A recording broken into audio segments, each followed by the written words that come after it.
Em nome do Pai, do Filho e do Espírito Santo. Amém. Graças e louvores se deem a todo momento ao Santíssimo e Diviníssimo Sacramento. Meu amado irmão e irmã, um bom dia para você. Estamos na Quinta-feira Santa. É um dos dias mais sublimes da fé cristã. Na noite de hoje, no cenáculo de Jerusalém, Jesus entrega à igreja dois tesouros inseparáveis: a Eucaristia e o sacerdócio ministerial.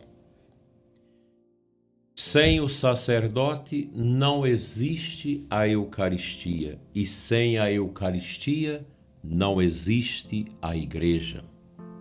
Veja que beleza isso. A nossa igreja é esta riqueza profunda. Um católico precisa amar esse mistério. Eu fico triste quando pessoas afastam da igreja por causa do bispo, por causa de sacerdotes, por causa de religiosos. Está errado, não é assim que a gente vive. A nossa fé é nesse grande mistério que independe da mediação humana para chegar ao nosso coração. A mediação é da igreja.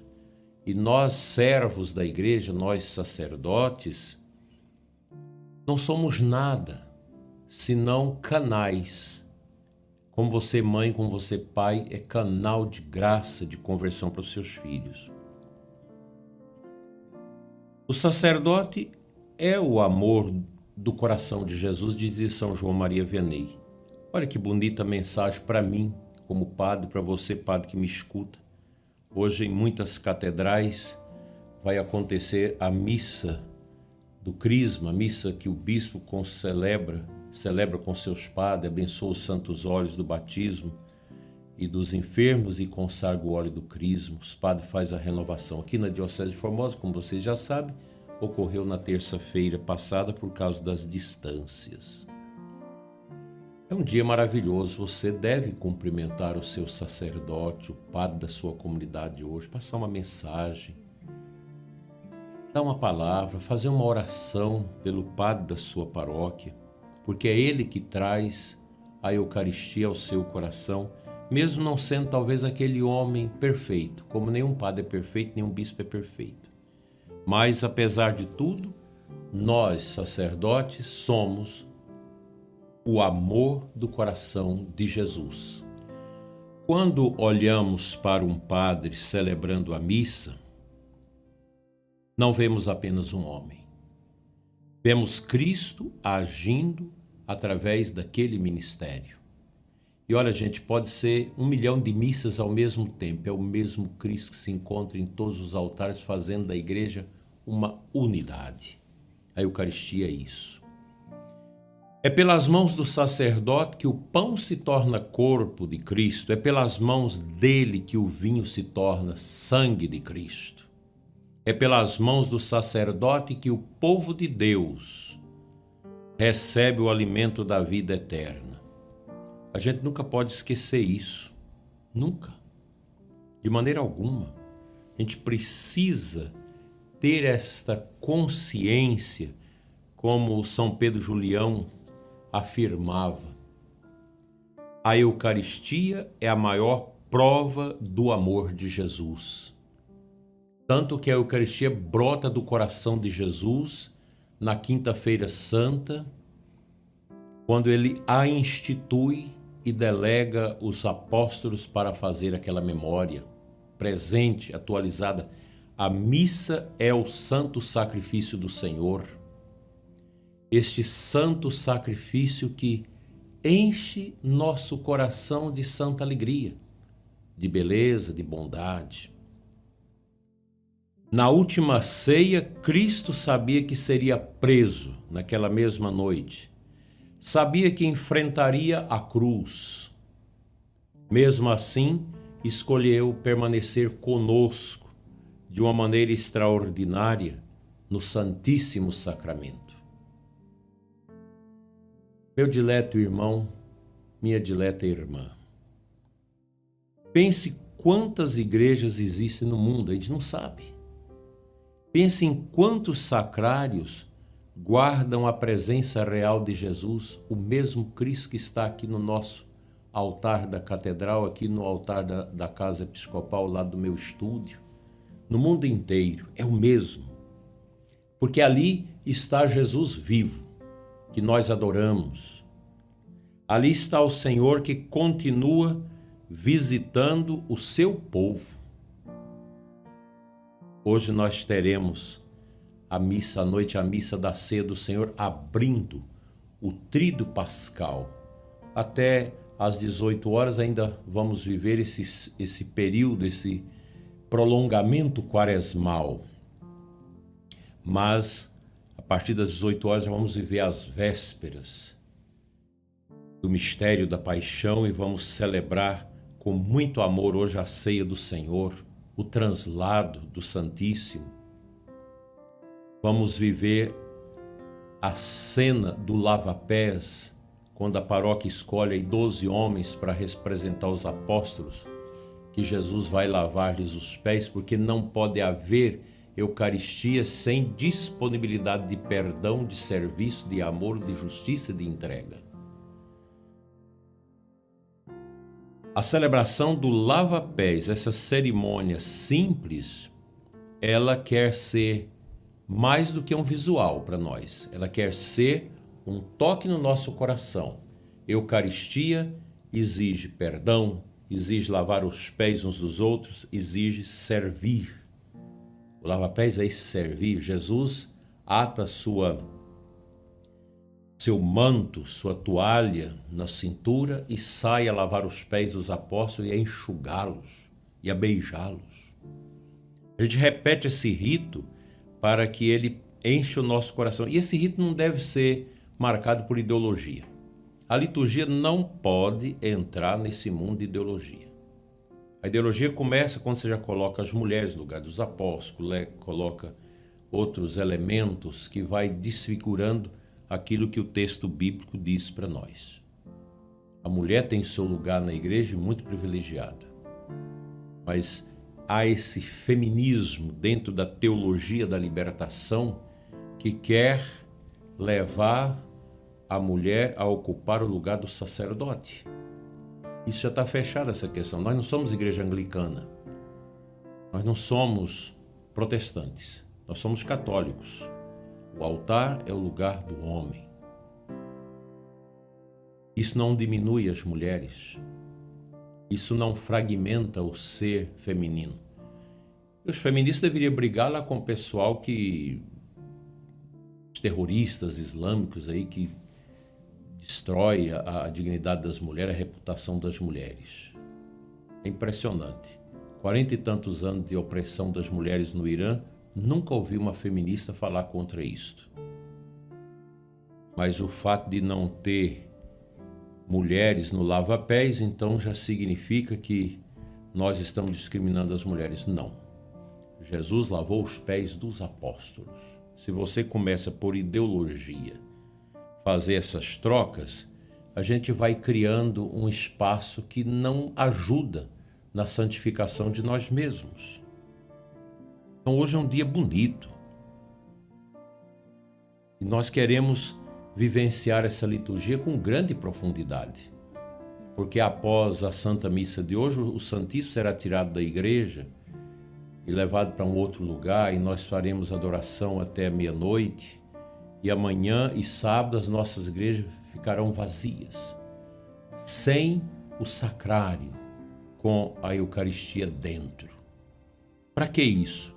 Para que nós possamos, no interior de nós mesmos, viver a memória atualizada da paixão de nosso Senhor Jesus Cristo. É o momento do silêncio. Sexta-feira, amanhã, é um dia tão importante que a gente não celebra sacramentos. Mesmo a confissão, a gente atende quando é por questões pastorais, mas os padres amanhã deveriam viver o grande recolhimento do seu jejum, da sua oração, da sua meditação, do seu silêncio, do seu retiro sobre a morte de Cristo, para à tarde a gente fazer a celebração das 15 horas sem a celebração da Santa Missa, na Sexta-feira Santa. e no sábado santo não se celebra a missa. No sábado, só à noite, já na vigília. Pense bem, minha gente, nessa nossa missão de sacerdotes, de povo de Deus. Muitas vezes o sacerdote cansado, incompreendido, perseguido, ele deve perseverar para levar Cristo aos fiéis.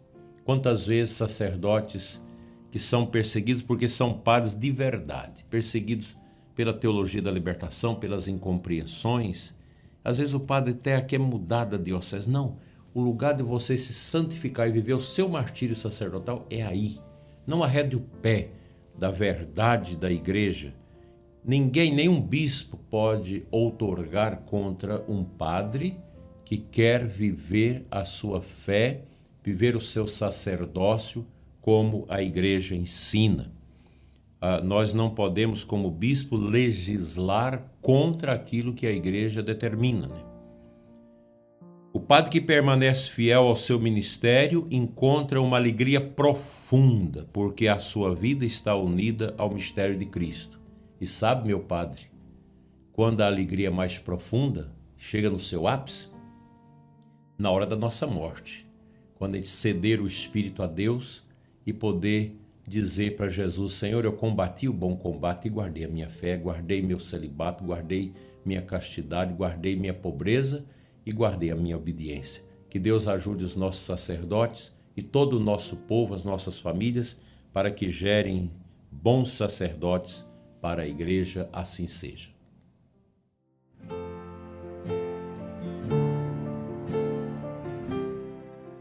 O evangelho de hoje, João 13, de 1 a 15, é a cena do lava-pés de Jesus.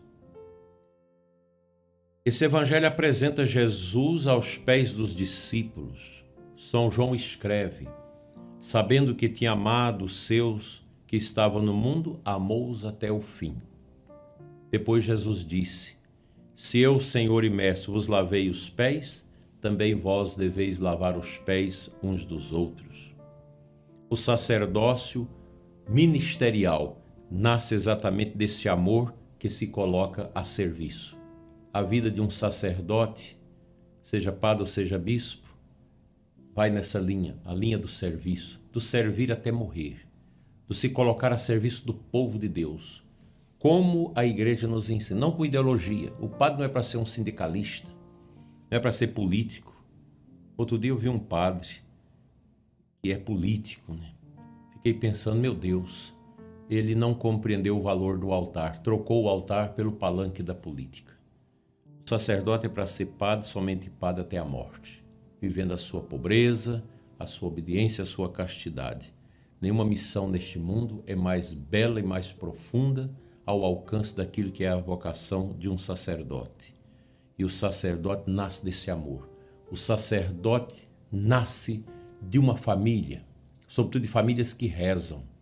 Portanto, meus queridos irmãos e irmãs, mães espirituais pelos sacerdotes, adoremos nesse dia em favor dos nossos padres e em favor da perseverança dos nossos seminaristas, porque a igreja precisa de padres santos para, sensibilizados, sentir a unção do povo de Deus, porque a transformação da igreja vem sempre pela fé do povo.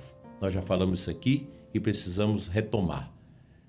Quantas vezes a gente vê aí sacerdotes indo na contramão daquela sensibilidade do povo? E a igreja diz que o povo tem o senso da fé. Sensu fidelis populo. O povo tem o senso da fé. Quantas vezes as pessoas simples vêm corrigir o padre, corrigir o bispo, porque a gente falou, a gente teve atitudes que não são atitudes que Deus quer. O povo sabe. Por isso a reforma da igreja nem sempre é proposta pelos sacerdotes, mas é pelo povo de Deus, que sempre tem o senso da fé e, por ser depositário desse senso de fé, entende que a igreja precisa sempre retomar para o caminho verdadeiro, para o trilho verdadeiro.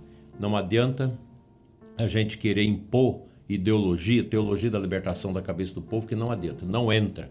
Entra naqueles grupinhos que passam a militar isso, mas o grande povo de Deus jamais vai incardinar dentro do coração as heresias que surgirem, seja as antigas heresias que brotam, seja essas heresias políticas que entram na teologia dos nossos tempos, porque o povo tem o coração arraigado na grandeza de Deus como sacrário da obediência à sua fé.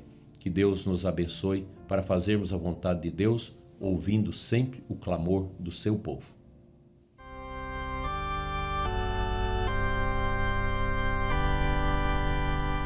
Te convido a concluir o nosso momento aqui, através desta rádio, através do canal do nosso YouTube, das redes sociais, fazendo a nossa oração em espírito. Senhor Jesus, nós te agradecemos pelo dom da Eucaristia, pelo dom do sacerdócio. Te agradecemos pelo início do nosso tríduo pascal hoje. Abençoa todos os sacerdotes do mundo, fortalecendo aqueles que estão cansados, perseguidos, sofridos, os que estão doentes, angustiados, idosos. Sustentam todos os que enfrentam dificuldades. Que nunca falte aos padres santos essa graça de existir dentro do nosso povo santo para conduzir as almas a Deus. Faz crescer, Senhor, em nosso coração sacerdotal um profundo amor pela Santa Missa, pela Eucaristia, e com São Padre Pio de Peltrautina rezemos. Fica conosco, Senhor. Amém. O Senhor esteja convosco, Ele está no meio de nós. Abençoe-vos Deus Todo-Poderoso, Pai, Filho e Espírito Santo. Amém. Feliz e abençoado tríduo pascal para você e sua família.